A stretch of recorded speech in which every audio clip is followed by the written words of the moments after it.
Time again for Doc Jacques, your Addiction Lifeguard podcast. I am Dr. Jacques de Broekert, a psychologist, licensed professional counselor, and addiction specialist.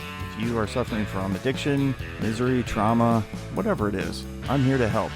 If you're in search of help to try to get your life back together, join me here at Doc Jacques, your Addiction Lifeguard, the Addiction Recovery Podcast.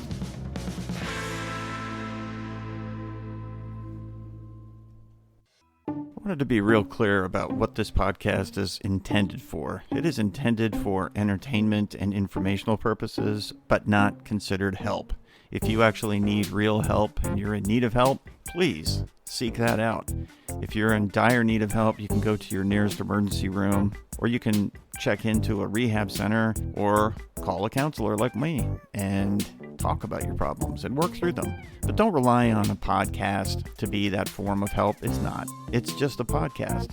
It's for entertainment and information only. So let's keep it in that light, all right? Have a good time, learn something, and then get the real help that you need from a professional.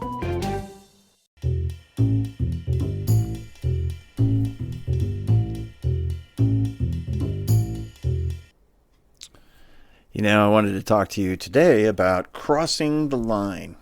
When did you exactly cross the line? When did you start using and then you went into abuse or addiction?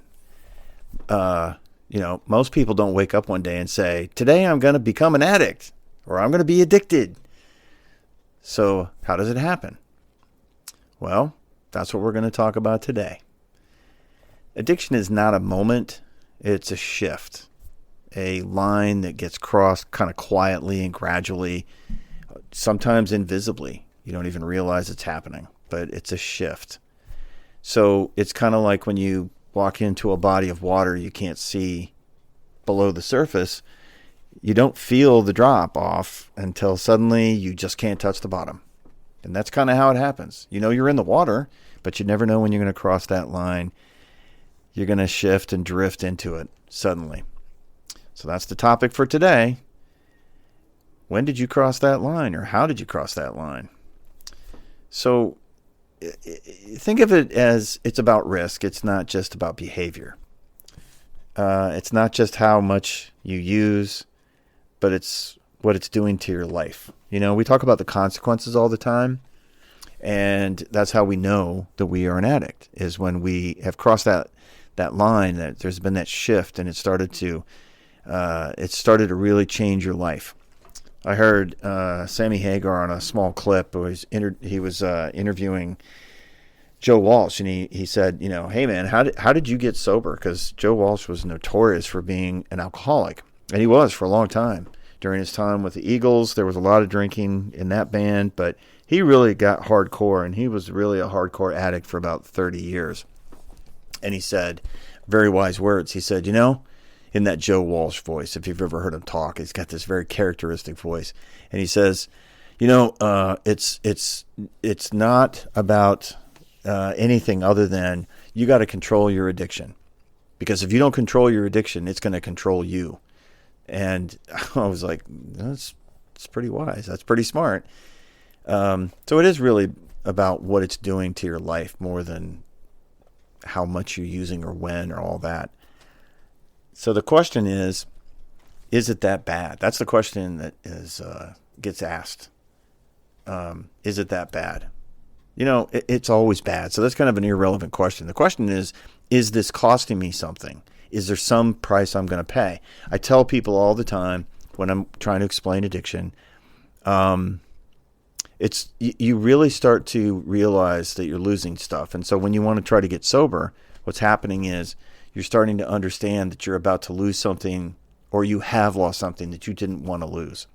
So the idea of what is this doing? It's making you not be able to operate like you want to. So it's function versus dysfunction.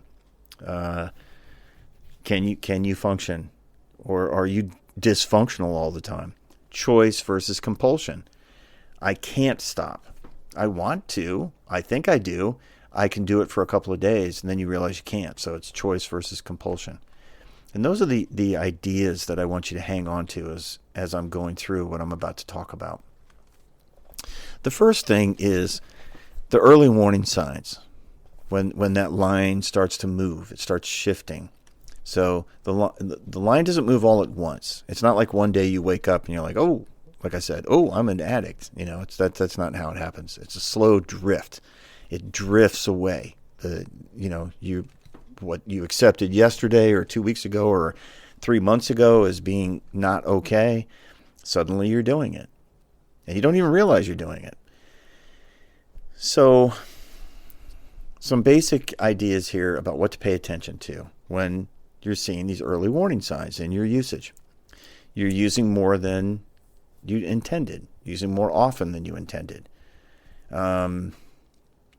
Did you go from I drink once a week or once every 2 weeks to I drink every weekend to it's starting to creep into the weekdays? I drank to blackout. I didn't really intend on doing that. Once I started, I couldn't stop, so then I drank too much. I hear that all the time. Thinking about it when you're not using. So if you're thinking about it, you're plotting and scheming about when you can get off work. People who are at work, are they going into the bathroom and using when they think nobody's really paying attention? Or are you thinking about doing that? Are you thinking about when you're going to pick up your drug of choice, who you got to call, how you're going to get there? Are you using it to change your mood? Are you stressed? Do you have a lot of anxiety? Are you bored? Are you happy? Are you using to change your mood? Some people aren't comfortable being happy, believe it or not. That can be a trigger. So you're trying to change your mood. Do you notice that you've had an increased tolerance? You see that a lot with THC and alcohol. You need an incredible amount. Then there comes a point, especially with alcohol, there comes a point where you realize that you don't need that much anymore to get the same drunk feeling. Well, that's because your BAC level is never dropping below 0.15 or 0.10, and it doesn't take much to go beyond that. A couple of drinks and you're really plowed. THC is the same thing. You just have this increased tolerance. We see that with other drugs too, cocaine, crystal meth. You need more of it because your tolerance is just building up and building up. Here's one of my favorites. Minimizing or justifying behavior. It's not your problem that I didn't show up. It's not a big deal. That's your problem because you're so overly concerned about it or something like that. That's a pretty common thing. Not my problem, your problem. No, it is your problem. What are you talking about? It is very definitely your problem. Minimizing, but the other one is justifying. Hey, I had to do it because I was on the business trip and everybody was drinking, and so I felt out of place if I wasn't drinking, all that kind of nonsense. It's like, wow, okay, hold on. That's justifying. Okay. When you're negotiating with yourself, something has already shifted. I can do it this one time. It's not going to be a big deal. I'll only drink once or twice tonight. A little bump is not going to be a big deal. And you're negotiating, which is fine if you can actually keep to your end of the bargain, which you never can. And you know that. So you start negotiating with yourself. Something has already started to shift, and it's bad. When does it become abuse? Well, there's a clear transition point when consequences begin. It's pretty simple. Abuse. Think about the term of the meaning of the word abuse. Abuse. I'm abusing something. There are people. Let's just stick with alcohol for a second. There are people that can have a drink. They can have a drink, and they can walk away from it. I've been in the presence of people who actually can't even finish the drink. And to me, that was always bizarre. How can you not finish this drink? What do you mean? So they just keep drinking. The ones who can't stop, they just keep drinking. Those people who can stop, they don't have a problem. They're quote unquote normal. They're the ones I call civilians. They just do not get it. They don't get how people could drink and drink and drink and not stop. Just like the people who drink and drink and drink and can't stop. They can't understand why that person only drinks half a drink and walks away. It makes no sense. So the transition when it becomes abuse is there's a clear transition point when consequences begin. So the markers of that, negative consequences, relationships, work, health, money, housing, the bigger impactful consequences. I have sent people, many of my clients through rehabs. And it's funny, when they do their intake, if they're doing the intake and they're sitting there in front of a clinician who's asking them questions, trying to help determine if they actually do have addiction issues, and the person will deny any consequences. So they say, yeah, I drink, but have you had any consequences? No. So there's nothing. There's no relationship issues or money issues or anything. No. And then they get denied the coverage to get into rehab because there are no consequences. Well, they're lying. And so sometimes what happens is I'll get a phone call from that treatment center because they know that I've sent the person there, and they say, hey, you know what? We can't admit your client because they're denying all any consequences. I said, really? That's interesting, because 2 months ago they just got divorced because the spouse was sick of the abusive addiction behavior, and they had a DUI, and so or maybe they got fired or whatever. And they're like, oh, really? Well, your client didn't say that. And I said, well, put them on the phone. Let me talk to them. Shame of saying it out loud is a problem. And so when you experience these negative consequences, it can be very troubling in your relationships. You lose relationships. You get fired.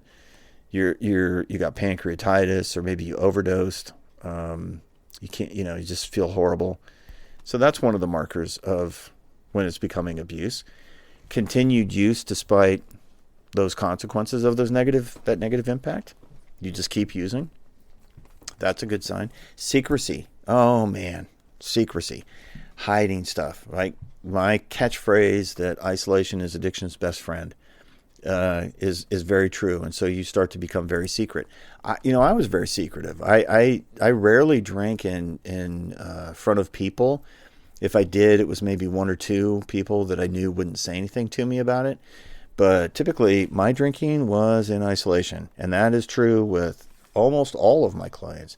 Yeah, they'll use, but not to the point where it's destructive to the relationship, and then they'll finish that interaction with the person. So they'll leave the party, or they'll leave the whatever situation they're in front of the person, and then they go home, and then they really start drinking. Same thing with THC or anything else, like secrecy, hiding the evidence, hiding the bottles, hiding the needles, hiding the drugs. When it's found, denying that it's yours, whatever. Many times when people with alcohol, the loved ones will sneak around and look and see what's going on, and they'll find bottles that are empty. And I don't know what it is about alcoholism that makes you hide the bottles instead of throwing them away.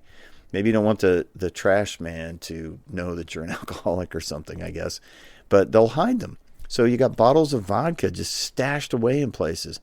And you get enough of those. Like there was one client that they went through the house and they found 40 bottles of vodka, handles of vodka, that this person refused to just take to a public trash can and dump it. He just left it in the house. 40. And I was like, oh my gosh. Well, so the secrecy starts creeping in. That's when abuse is happening. Rationalization increases. So you're just rationalizing either, the fact that you're using, or that it's not that big of a deal, or that, it's not that often. Hey, it's part of my job because I have to go to these meetings, and there's always drinking. I don't want to be singled out. It's not that bad. Stuff like that. But lastly, others start noticing before you do. I cannot tell you how often people come to my office who are loved ones of addicts, and I ask them, okay, so do you think this person knows? And they say, well, I've been telling them for the last year. I've been telling them for the last several months. I've I tell them. People are going to come to you. People came to me and said, hey, man, why are you drinking yourself to death? Why are you trying to kill yourself by, drinking? And I just ignored that. Because, we go back to the secrecy and then the rationalization, that's what happens. So listen, when the warning lights are on, if you're in your car and the warning lights are on, you're just putting tape over the warning light. If you just are in that denial stage, the warning light doesn't go off. You just can't see it anymore because you put a piece of black tape over the warning light. Listen, you're going to kill your car that way. So, what are you supposed to do? Control is no longer in the driver's seat. What is happening? Addiction. Addiction has started kicking in, like addiction, dependency. Let me define addiction for you. It's real clear. And there's a clinical criteria for it. And we have testing for it. So we can ask you a series of questions. There's an assessment test. There's actually multiple assessment tests, but it comes down to, what is addiction? Addiction is loss of control, craving, compulsions, continued use despite harm, an ever-increasing amount to get the same high, withdrawal when you stop, and reuse those to define addiction. We find those, it's yes. And usually with addiction, unless the person is, all in that shame-based, arrogant secrecy thing that can overtake you, that loss of control, the craving, compulsion, continued use despite harm, ever-increasing amount to get the high, and then the withdrawal when you're stopping, you can deny it, but it's happening. So it's not that you don't care, it's that you can't stop.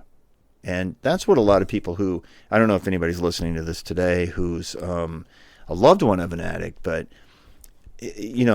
addicts can come across as being very arrogant, and the arrogance is a weapon that is used to keep everybody at bay.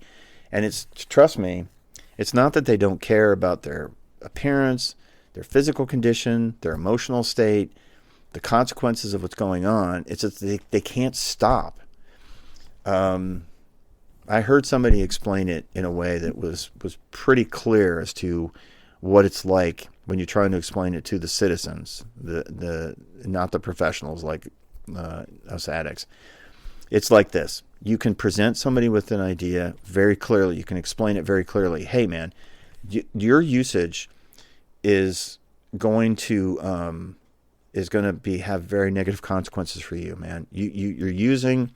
You're not healthy. It's gonna kill you, and you're starting to lose everything. Or you could stop using, and you could, get sober and clean. You could get healthy, and feel better, and have relationships, and you'll be employable, and you'll have money. You'll get out of debt. You won't go to court. You won't go to jail. All you got to do is just get sober, and we can help you do that. But it's like, this is what it is, and so they're presented with these two situations. The addict will listen to it and go, yeah, let me get back to you on that. And it's like, are you kidding me? Yeah, no, I'll just get back to you on that. And that's what addiction does. The brain is telling them, not a big deal, just get high. So it's not that they don't care. They do. It's just that they don't know how to stop. They can't stop.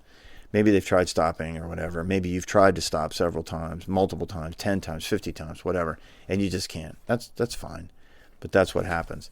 So the part of the brain that gets hijacked is the reward system.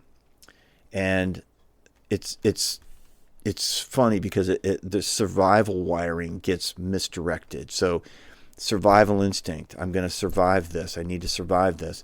That gets redirected or misdirected, and then the reward system gets hijacked in that process, and you're just really into that cycle of denial no matter what. So at that point, addiction is kicked in. There's a psychological shift that occurs too. A lot of people miss it. Denial is funny. It's like denial, deny. Denial isn't stupidity, but what it is a very devious way to protect. This is what addiction tells you to do. It's like deny it because that's protection. So I didn't do that. It's kind of like somebody who falls down and gets up real quick and they're embarrassed. And so they say, what happened? Oh, I don't know. I don't know. I heard a noise. What'd you hear? It's like, no, you hit the ground. What's that blood on your forehead? I don't know. I must have cut myself shaving. We want to protect ourselves, whether it's ego or identity or whatever, position, denial. And that's if you've ever dealt with anybody who has addiction, you hear that denial and you think it's crazy that you're denying this, but it's not stupidity, it's protection. The gradual progression turns into normalization. So you're just gradually progressing in your addiction and you're accepting it psychologically. So you normalize it and you find a way to figure out how to make the usage normal. And understand the usage that you're doing is increasing. So, right. So you have to re-normalize whatever's going on. So the person is starting to lose a lot of weight because they're not eating. They're not eating because they're using their drug of choice instead. So they start losing massive amounts of weight. And in your brain, you're saying, oh, no, it's fine. This is normal. And so you ignore it. You ignore how you look. You look in the mirror and you don't even recognize who you're seeing. You just kind of gradually normalize that. The identity conflict that happens is when you're being confronted with it and you see it in the mirror. It's like, yeah, but I'm not that kind of person. Really? No, you are. This is what it is. This is what addiction but you have to accept this normalization thing. So you become accepting of the person who has this dysfunction. The comparison. This happens all the time when people go to meetings. I hear it every time somebody goes to meetings, NA, AA, MA, whatever. Well, at least I'm not as bad as, and they point to the worst person in the room, and then they use that as the excuse to get out of continuing to get into recovery because they're not as bad as that person. See, if I was as bad as that person, and there's always somebody, almost every time, there's always somebody in the meeting who's worse than you are. So you can always find somebody to say, I'm not as bad as that person. I even heard somebody one time say, there was a guy in the meetings and he was going there and I met him last week and guess what? He actually died. He overdosed. At least I'm not as bad as that. I'm like, that's a pretty low bar to set, honestly. That was my answer to that person that was in my office. I'm like, that's a very low bar to set. At least you're not dead. That's wow. So I want you to think about this. Addiction doesn't announce itself. It disguises itself. Addiction is the enemy that's coming after you. And it doesn't come as a big, pitchfork holding, horns on the head, bright red, like they talk about, like a Satan that, very scary. It's coming at you. Ugh. That's not, no, that would be announcing itself. It disguises itself as comfort and care and a way to soothe, and it's control. It's your personality. See, when you drink and you are in front of people, it loosens you up. That's right. That's the disguise. That's the lie. That's not what it's doing. So when you're trying to figure out what do I have to do this? What do I do if this is what's happening? Right.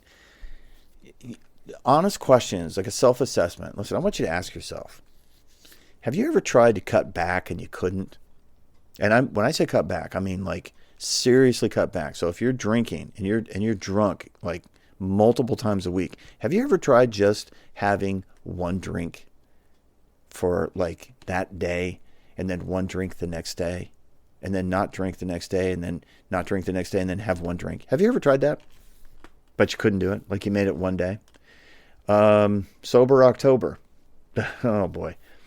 They might as well just pair that up with drunk November because they get through November, but then they just go pounding. And it's almost like they got to make up for the fact that they didn't drink in October.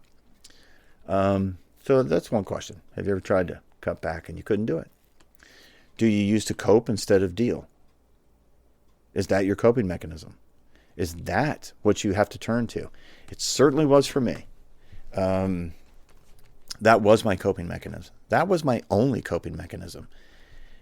I couldn't deal with what was going on in my life at the time. And so that was it.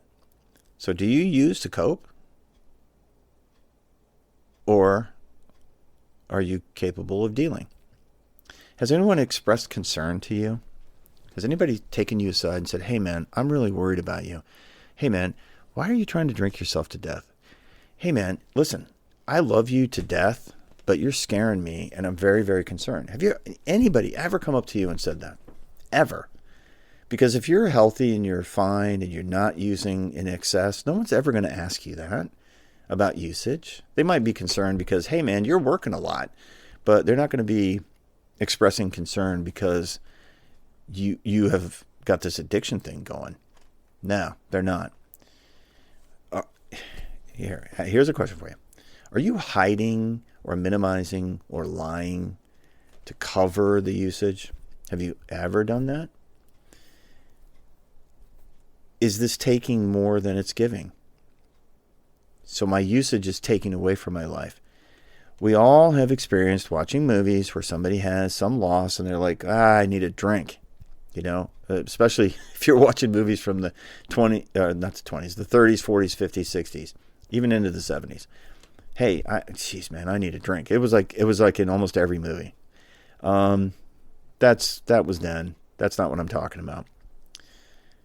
You can have a drink, fine. That's your thing. Okay, fine. But is that drink leading to 10 more? And now you're talking to a therapist about the fact that your husband or wife or whoever is like going to leave, or your kids not talking to you. Have you been on some kind of a performance improvement plan at work because your work was falling off, and it's because you always come to work and you're either drunk or hungover and they're sick of it and they're trying to figure out how to get rid of you?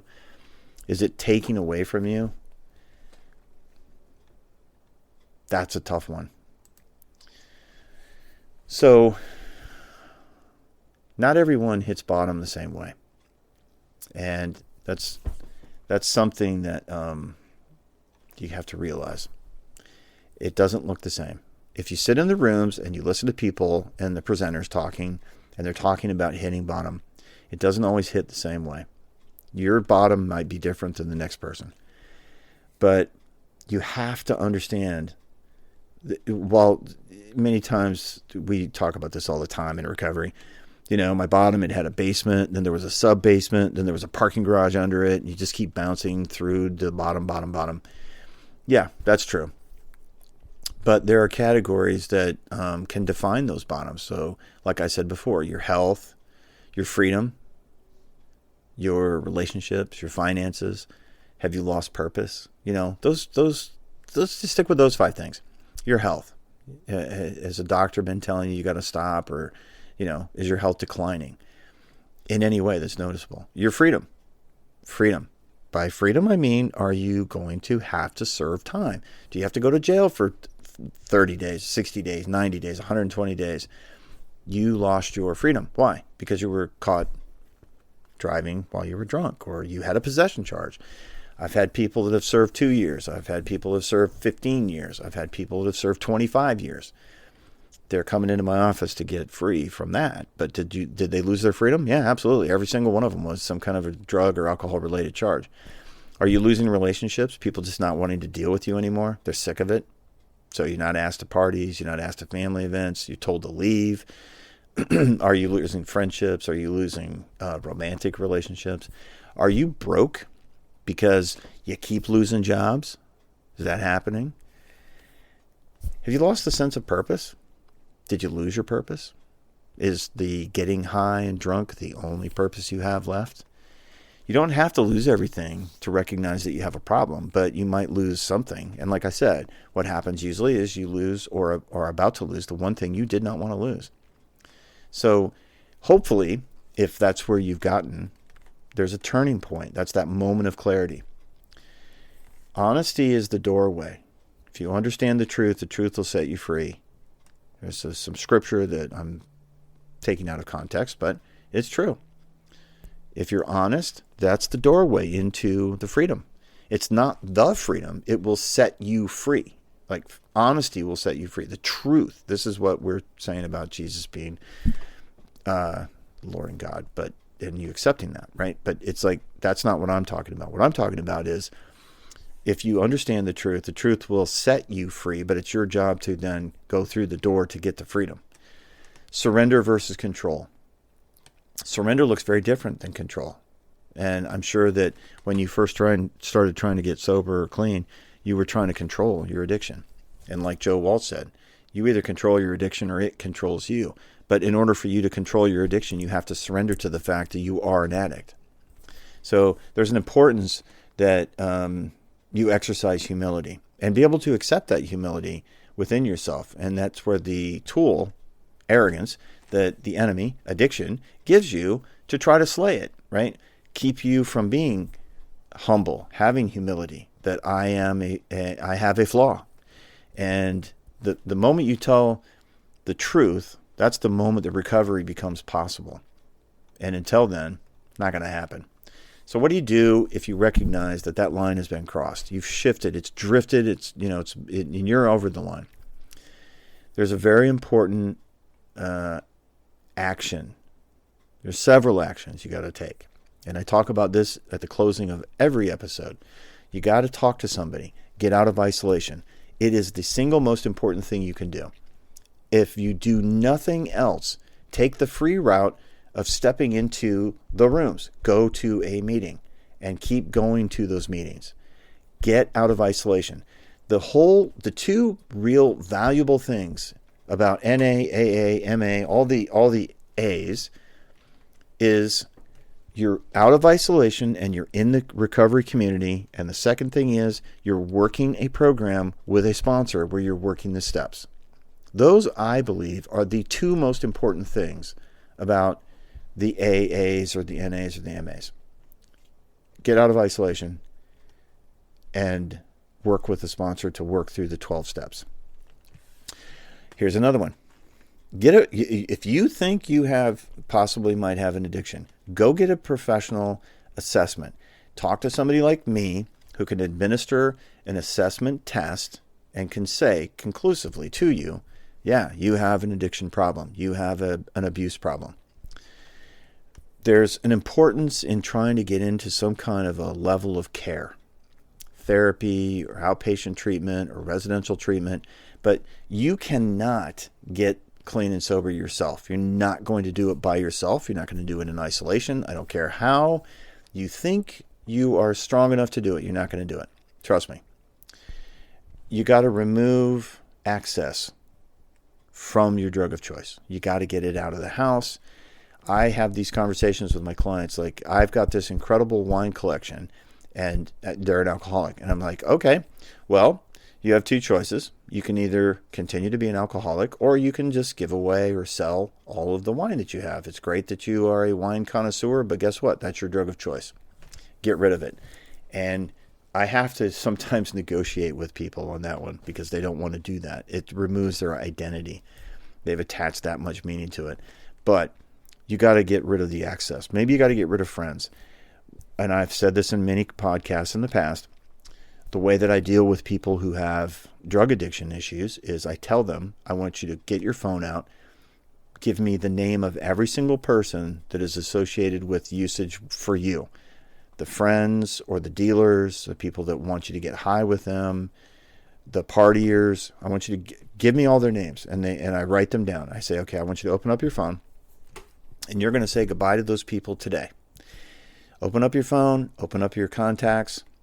I want you to go in there. I want you to block all of their numbers. Okay? Then I want you to go in and delete all of their contact information. Block it first, then delete it. Then we go into their text messaging. And I say, okay, tag those people, and I want you to delete all the text messages from those people. That way you can't read them. You can't get access to that person. They can't get access to you because you blocked them and you deleted them. So they're gone.